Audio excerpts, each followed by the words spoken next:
So Lyndon Johnson is probably the most prolific president in terms of having legislation that he proposes and supports that actually passes. And this isn't an accident. First of all, the Democratic Party is going to still hold on to the giant coalition that was created by FDR, right? So we still have the South and African Americans and farmers and rural workers and everybody you can think of except for rich business owners are going to continue to be part of that Democratic coalition. So he has a lot of power.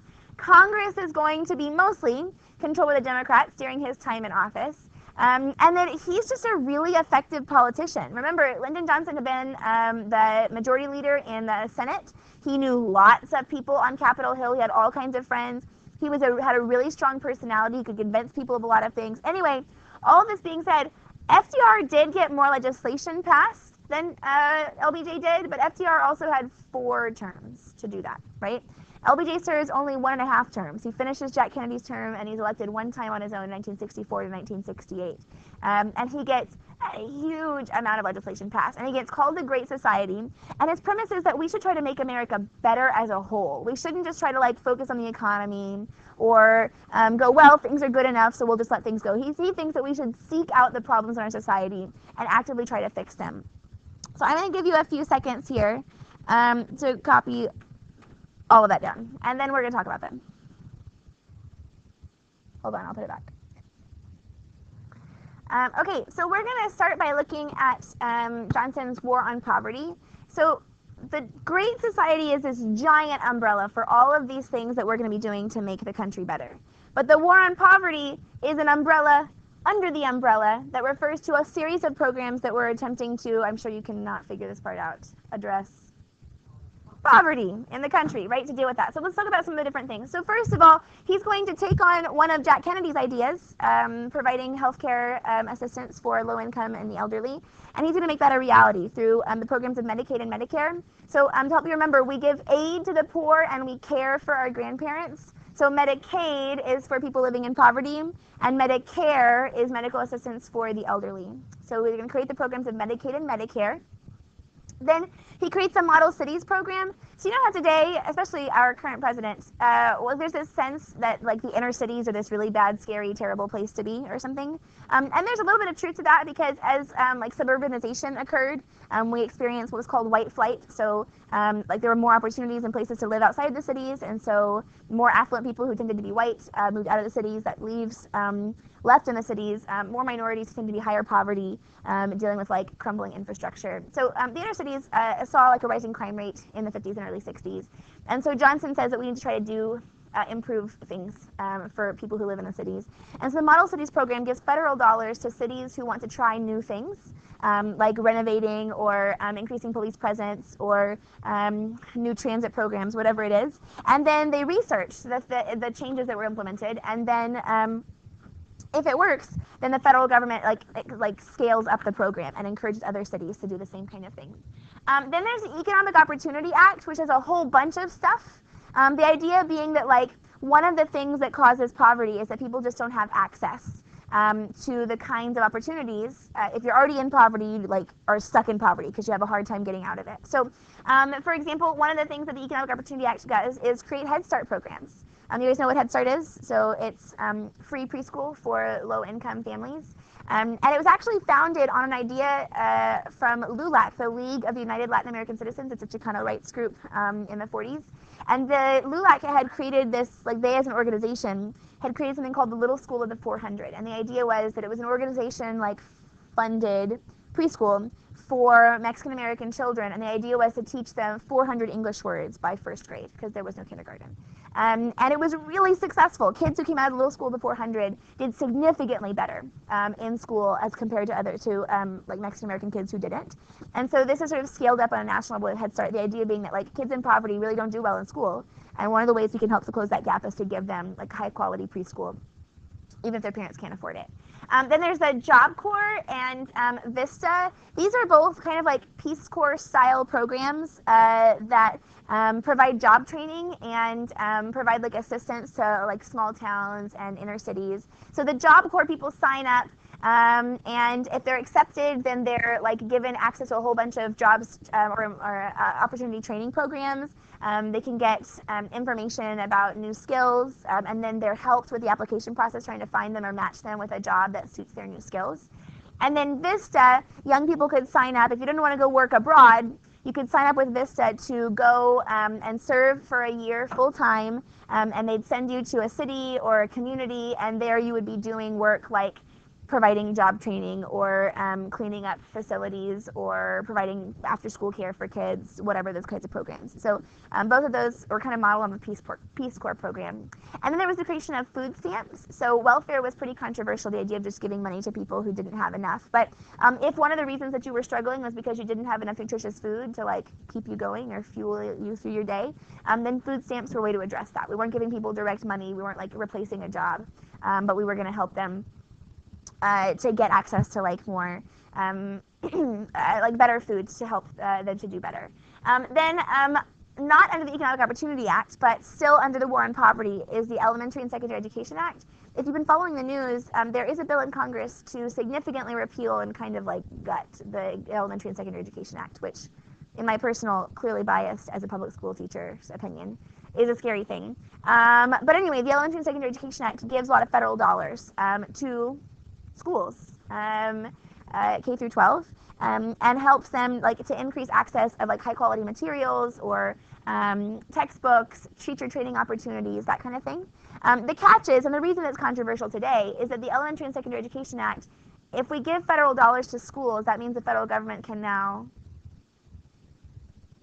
tell the schools what to do, right? So the Constitution does not give the federal government the authority to control schools. That is a reserve power. That's something the states have always had control over. But if the states want the federal government's money to help with their public schools, then the federal government has a right to tell them what they can and can't do with it, or to say, well, you can't take my money, I won't give you the money unless you meet these criteria.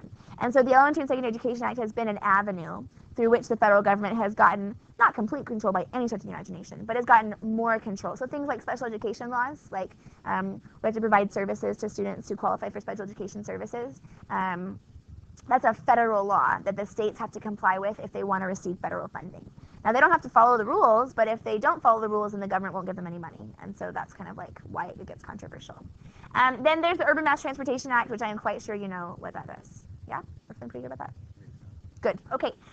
So then there's the civil rights. Remember, at the end of Jack Kennedy's life, shortly before he was assassinated, he began to be moved by some of the civil rights things that were going on. So when the University of Mississippi is integrated, he feels compelled to send federal marshals to like help to integrate the University of Mississippi. When the March on Washington occurs, Jack Kennedy sends his brother to participate. So Kennedy had begun to warm to civil rights activism, but it's going to fall to LBJ to really carry that through. And to his credit, you might not have expected it from a guy with a southern drawl and from Texas, to be a big champion for civil rights. But actually, he really is incredibly supportive of the movement. So he's going to help push through Congress the Civil Rights Act. They're in the wrong order. Make sure you change their order on your paper, like draw arrows. The Civil Rights Act is passed in 1964. The Civil Rights Act is passed in 1964.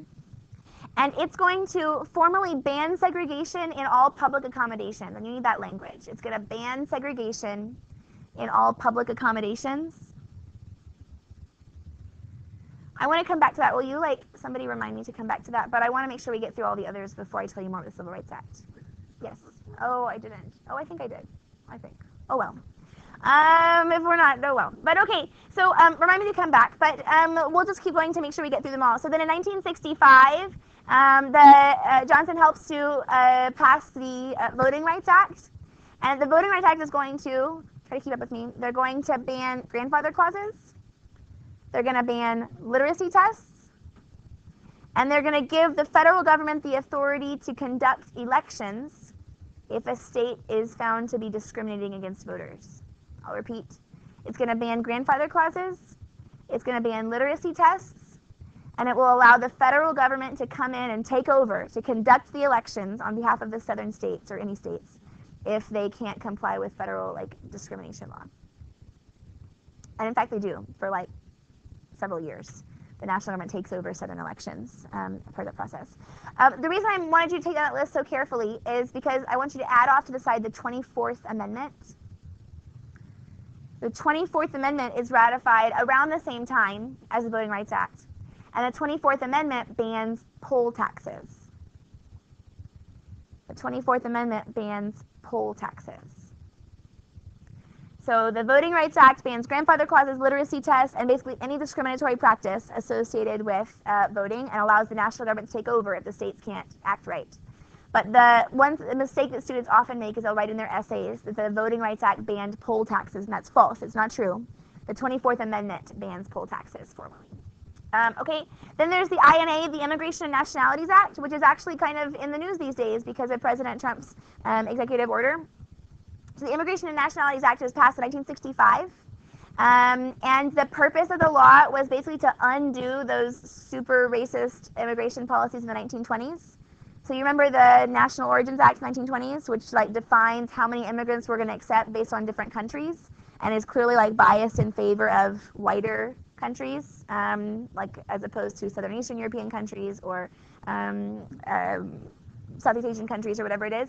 Well, the Immigration and Nationalities Act actually makes it illegal for U.S. immigration policy to discriminate on the basis of nation of origin or nation of residence. So you can't have an immigration law that says we're going to take a certain number of immigrants from this place and a certain number of immigrants from that place. That's illegal. There are some people today that think that President Trump's executive order is a foul of the INA.